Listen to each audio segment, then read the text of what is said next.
기독교 신앙생활의 요체는 나는 죽고 예수가 사는 것입니다. 내 안에 임하신 성령으로 말미암아 예수 믿기 전에 옛사람인 나는 날마다 죽는 것입니다. 대신 예수님 때문에 얻은 새 사람으로 날마다 살아가는 것이죠.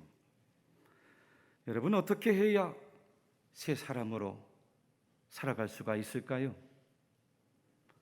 하나님의 말씀으로 나를 쳐서 그 말씀 앞에 나를 굴복시켜야 될 줄로 믿습니다.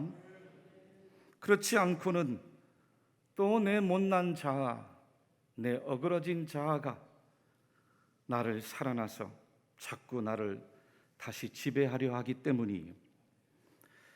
오늘 함께 읽은 성경 열왕기하 말씀은 이 나아만이란 사람이 나병을 얻었는데 깨끗하게 치료를 받고 구원을 받은 이야기입니다.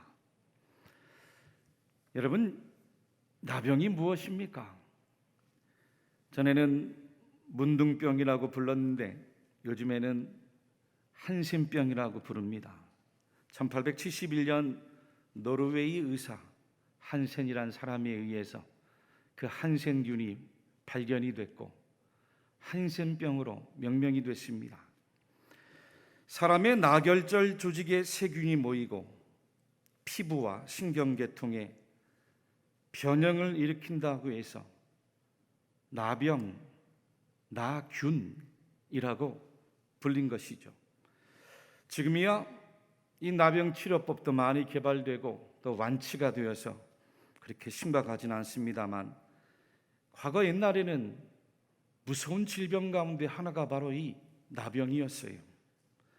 신경세포가 손상을 당하니 감각이 마비가 되고 손과 발에 상처가 나면 나중에 손과 발이 뭉그러지고 잘려져 나가는 겁니다. 피부도 괴사를 하고 얼굴도 뭉그러지니 이 사람의 모습이 흉측해지고 흉물스러워서 얼마나 무섭습니까? 가족이라도 함께 하기가 어려웠어요.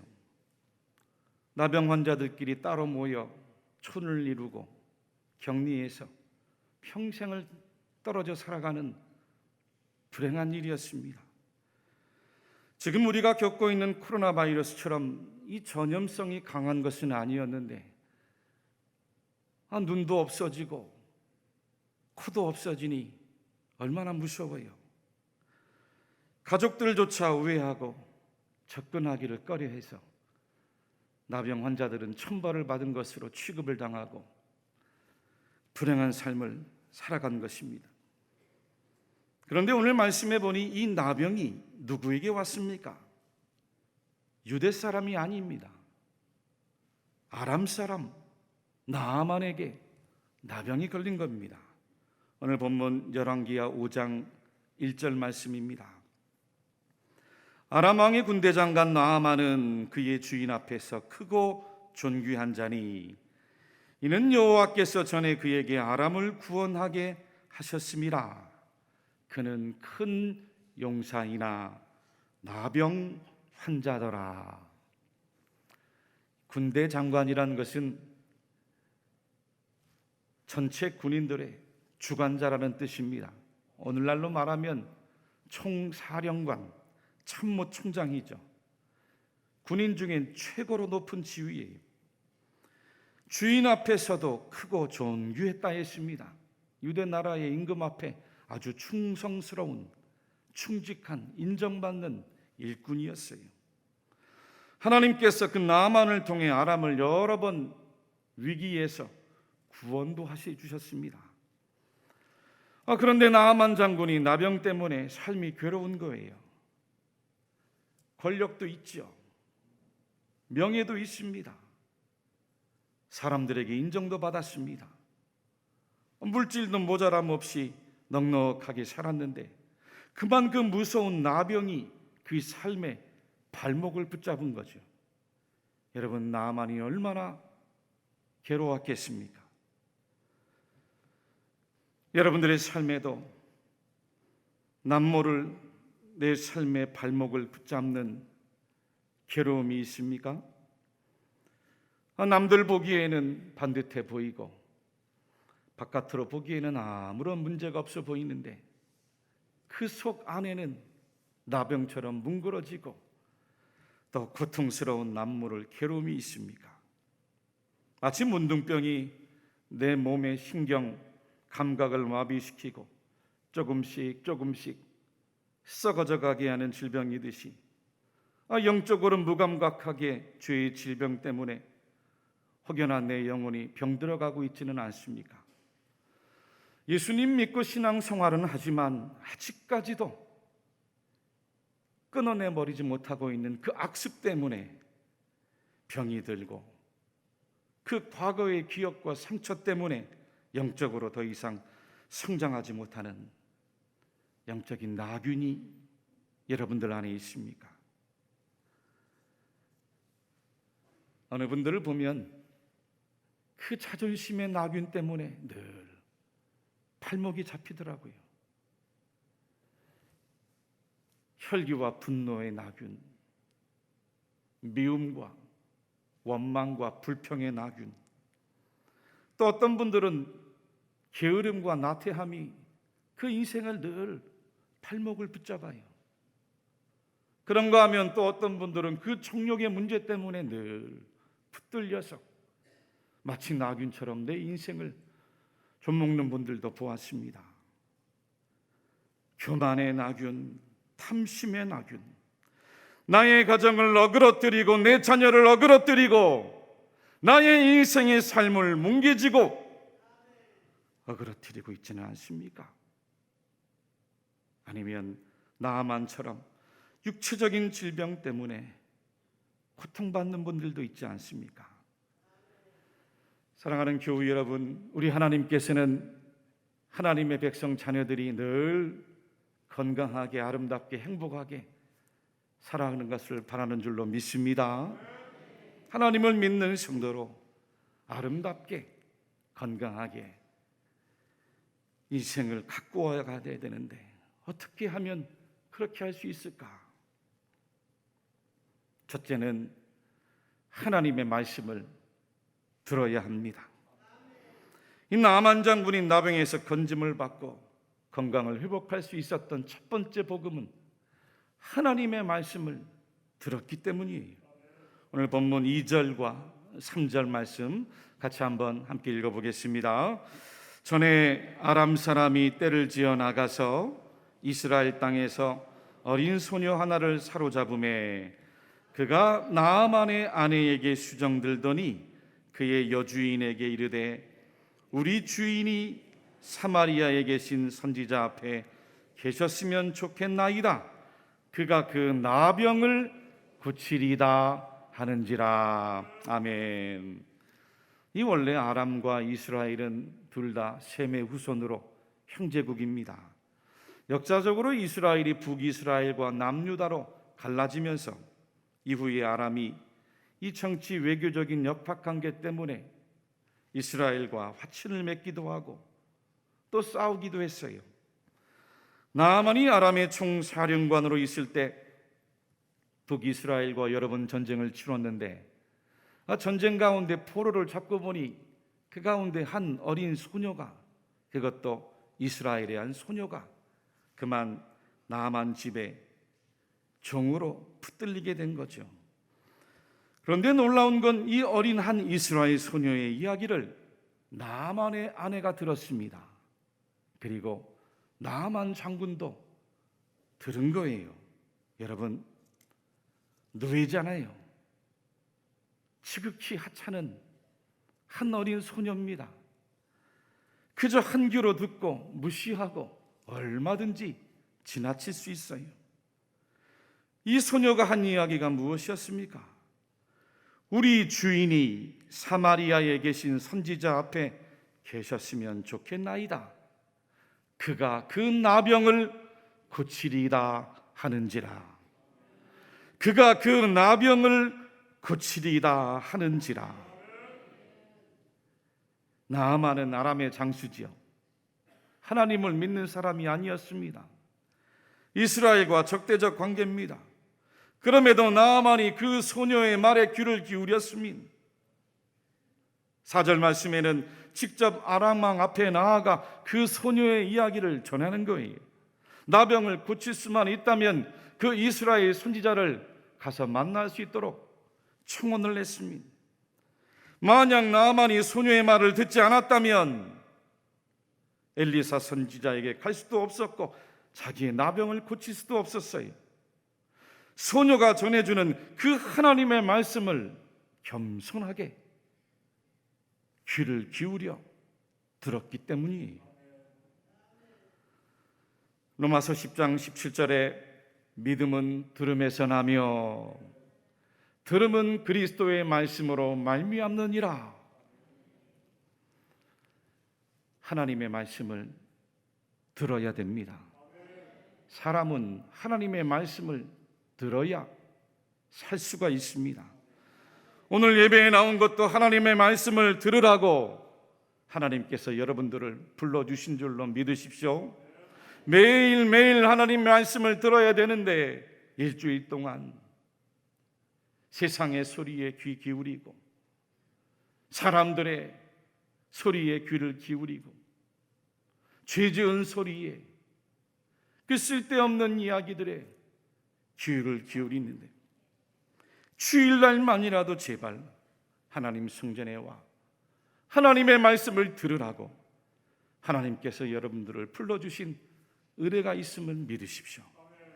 우리 예수님께서도 사람이 떡으로만 살 것이 아니요 하나님의 입으로부터 나오는 모든 말씀으로 살 것이라 하였느니라. 사람이 사는 길이 환경에 있는 것이 아닙니다. 사람이 사는 길이 조건에 있지 않습니다. 사람이 사는 길이 물질에 있는 게 아닙니다. 사람이 사는 길은 하나님의 말씀에 있습니다. 우리의 육신을 위해서 매일 끼리마다 밥을 챙겨 먹듯이 사람은 하나님의 말씀을 듣고 그 말씀을 먹어야 됩니다. 그래야 사람의 영이 삽니다. 영이 살아야 육도 살고 영이 살아야 그 인생이 사는 거예요. 주의 말씀은 내 발의 등이요 내 길의 빛이니이다. 하나님의 말씀은 살아있고 활력이 있어 좌우의 날선 어떤 검보다도 예리하여 혼과 영과 및 관절과 골수를 찔러 쪼개기까지 하며 또 마음의 생각과 뜻을 판단한다고 했습니다. 하나님의 말씀이 들어가야 생각이 바뀌고 마음이 바뀌고 그 인생이 바뀌는 거예요. 죄를 몰아내는 겁니다. 여러분들의 영혼을 고치고 여러분들의 육신을 고치고 여러분들의 인생의 문제도 고치는 능력이 바로 하나님 말씀 앞에 달려 있음을 믿으십시오. 아무리 우리 인생의 앞길이 깜깜해 보여도 하나님의 말씀의 빛이 등불이 여러분들에게 비추어지면 괜찮아요. 살 수 있습니다. 하나님이 인도해 갔습니다. 두 번째는 내 생각을 버려야 합니다. 나아만이 소녀의 이야기를 듣고 엘리사 선지자를 찾아갔을 때입니다. 엘리사가 나아만에게 들려준 하나님 말씀은 요단강으로 내려가 몸을 씻으라는 거였어요. 그것도 직접 나아만을 마중 나와 하는 이야기가 아닙니다. 엘리사는 집안에 있고 몸종을 문 밖으로 나가게 해서 몸종을 대신해 말씀을 들려주었어요. 그때 11절에 나아만의 반응이 이랬습니다. 나아만이 노하여 물러가며 이르되 내 생각에는 그가 내게로 나와서서 그의 하나님 여호와의 이름을 부르고 그의 손을 그 부위 위에 흔들어 나병을 고칠까 하였도다. 엘리사의 태도를 보고 나아만이 분노하고 분개를 했습니다. 그럴 만도 하지요. 그래도 한 나라의 총사령관입니다.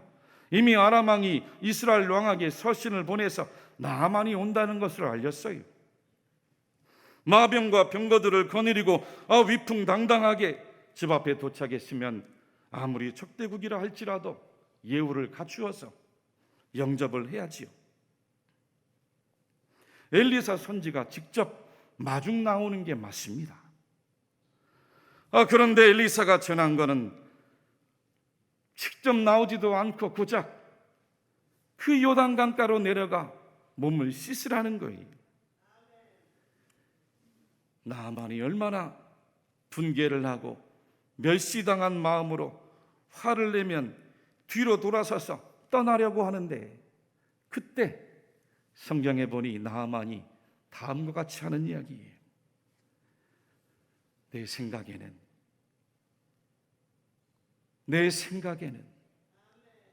나의 생각에는 여러분 어떤 생각입니까? 어떤 나아만의 생각이었어요. 그렇게 신령한 선지자면 바깥으로 나와서서 내 상처 부위에 손을 얹고 하나님의 이름으로 기도해 줄 아는 생각이었습니다. 12절 말씀에는 이곳 요단강물보단 차라리 내가 살고 있는 그 아람의 다메섹 강물이 훨씬 더 깨끗한데 그리로 내려가서 몸을 씻으면 되지 않을까 하는 자기의 생각이었어요. 실제 아람의 아바나 강물은 대단히 맑고 깨끗해서 당시 황금의 물이라고 불렸답니다. 반면에 요단 강물은 수심도 깊지 않고 진흙이 뒤섞여서 늘 혼탁해 있습니다. 이런 사실을 알고 있던 나아만은 강물로 내려갈 바에는 그 더러운 요단물보다는 내가 살고 있는 그 깨끗한 다메섹 물이 나병에 더 큰 효험이 있지 않을까?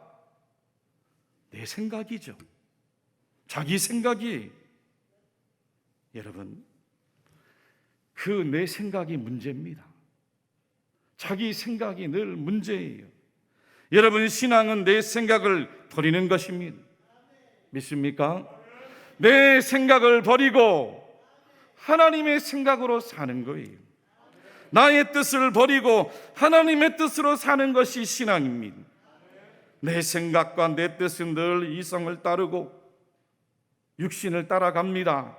내 생각을 버리고 내 뜻을 버림없이는 하나님을 절대로 만날 수 없습니다. 응답을 받을 수 없어요. 영적으로 성장할 수 없는 거예요. 우리 예수님도 제자들에게 누구든지 나를 따라오려거든 자기를 부인하고 자기 십자가를 지고 나를 따를 것이라. 자기를 부인하라는 말씀이 곧 자기 생각을 부인하라는 뜻입니다. 얼마 전에 어느 장로님께서 제게 책 한 권을 주셨는데 그 책을 읽다 보니 생각이란 제목의 시 한 편이 실려 있었습니다. 내 생각이 그 생각 어디서 온 것인가? 참으로 놀라운 것 누가 대체 주었나? 아버지 신난다 하네 나는 통 모른다네. 거룩한 생각 하나 누가 내게 연락했나? 그 연락 못 받을 땐 아무 생각 없었네. 생각이 불꽃이 되니 온 생각 절로 돋네. 몸에는 생각 없네. 몸 생각밖에 없네. 몸으로 생각한 건 못생긴 마음밖에. 생각 끝에 그가 있구나. 영재 신재 참 생각. 시를 읽을 때마다 참 깊이가 있고 많은 것을 생각하게 합니다. 사람의 생각이 다가 아닙니다. 하나님의 영, 성령께서 우리 안에 주는 생각을 해야 하나님의 사람이 되는 줄로 믿습니다. 사람은 하루에도 5만 가지 생각이 스쳐갑니다. 결국 그 생각대로 살아가고 마는 존재죠. 그 생각을 버리지 않으면 우리 삶에는 아무런 변화가 일어나지 않아요. 할 수 있거든이 무슨 말이냐?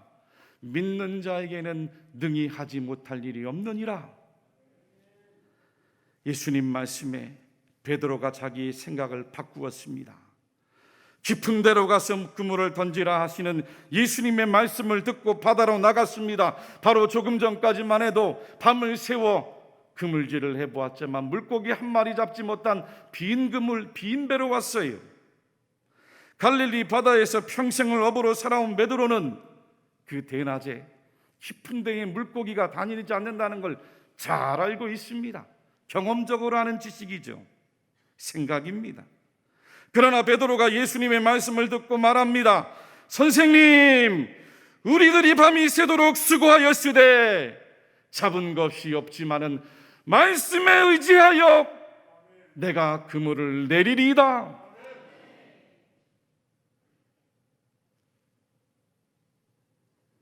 내 생각이 아니라 하나님의 생각으로, 말씀의 생각을 따라 가서 그물을 내리겠습니다.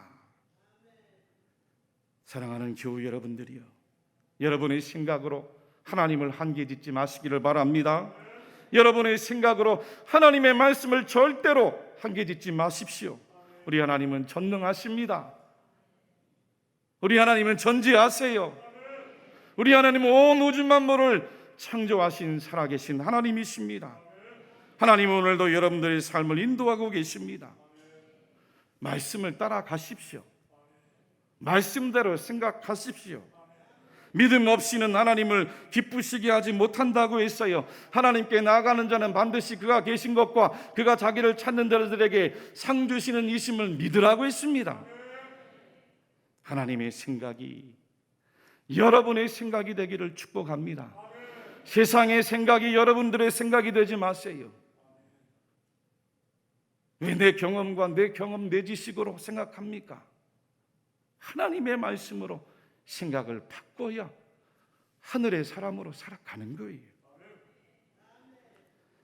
마지막으로 완전하게 굴복해야 됩니다. 완전히 굴복해야 돼요. 하나님 말씀을 듣고 자기 생각 대신에 요단 강물로 내려간 나하만이 7번을 요단 강물에 잠갔습니다. 여러분, 7번이 쉽습니까? 한두 번 정도는 내려갈 수 있죠. 7번이라는 숫자는 완전 숫자입니다. 14절 말씀에 7번 몸을 잠그니라고 했는데 이 말씀의 원어적 표현을 찾아보니까 자기 몸을 완전하게 강물 속에 잠근 거예요. 자기 몸을 완전히 강물 속에 집어넣고는 온 정성을 다해 철저하게 몸을 씻은 겁니다. 적당하게 씻은 게 아니에요. 하나님의 사람 엘리 선지자의 말씀대로 그 말씀 앞에 완전히 엎드려서 자기를 굴복하고 몸을 씻은 겁니다. 3번도 5번도 6번이 아닙니다. 7번이 한 번, 2번, 3번, 5번, 6번 거듭해서 씻어도 아무런 변화가 일어나지 않습니다. 7번까지 말씀 그대로 순종하고 굴복해야 변화가 일어나는 겁니다. 14절 말씀을 같이 한 목소리로 읽어보겠습니다. 나아만이 이에 내려가서 하나님의 사람의 말대로 요단강에 7번 몸을 잠그니 그의 살이 어린아이의 살같이 회복되어 깨끗하게 되었더라. 7번을 씻었을 때 비로소 그의 살이 어린아이와 같이 깨끗하게 변화되는 변형을 이룬 거예요. 출애굽한 이스라엘 백성들이 여호수아의 인도로 여리고성을 정복할 때도 하나님께서는 7바퀴를 돌라고 그랬어요. 하루에 한 바퀴씩 엿새를 돌고 마지막 7째 날에는 7바퀴를 완전하게 돌아야 됩니다. 6바퀴만 돌아서는 안 됩니다.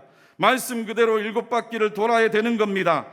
그렇게 완전한 굴복을 하나님께서 요구하신 거예요. 적당한 순종이 없습니다.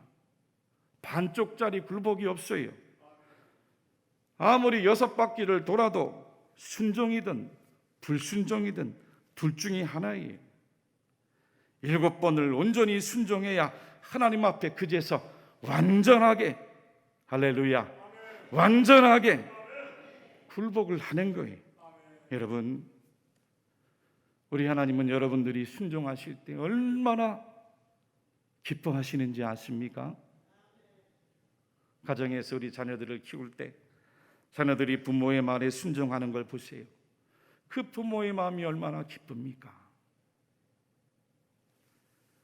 사단 앞에서 굴복하지 마시고, 사람 앞에서 굴복하지 마시고, 세상 앞에서, 죄 앞에서 굴복하지 마시고 하나님 앞에서 굴복해 보세요. 그동안 내가 할 수 없는 일들이 일어나기 시작합니다. 하나님께서는 굴복하는 여러분들을 통하여 일해 나가시기를 시작합니다. 하나님의 도구로 여러분들을 막힘없이 말씀 그대로 사용해 가시는 거예요. 하나님께 굴복함으로 여러분들의 인생의 그 모든 너그러진 나병들이 깨끗하게 올곧게 펴져갈 줄로 믿습니다. 하나님께서 여러분들에게 있는 모든 나병들이 그 영적인 요단강물로 내려가 7번 씻으라 말씀하실 때 성령의 음성에 순종하고 굴복해서 하나님 앞에 영광 돌리고 승리하는 우리 모든 대구 7곡의 권속들이 인생을 힘있게 살아가는 하나님 말씀의 백성들이 다 되시기를 주님의 이름으로 간절히 축원합니다.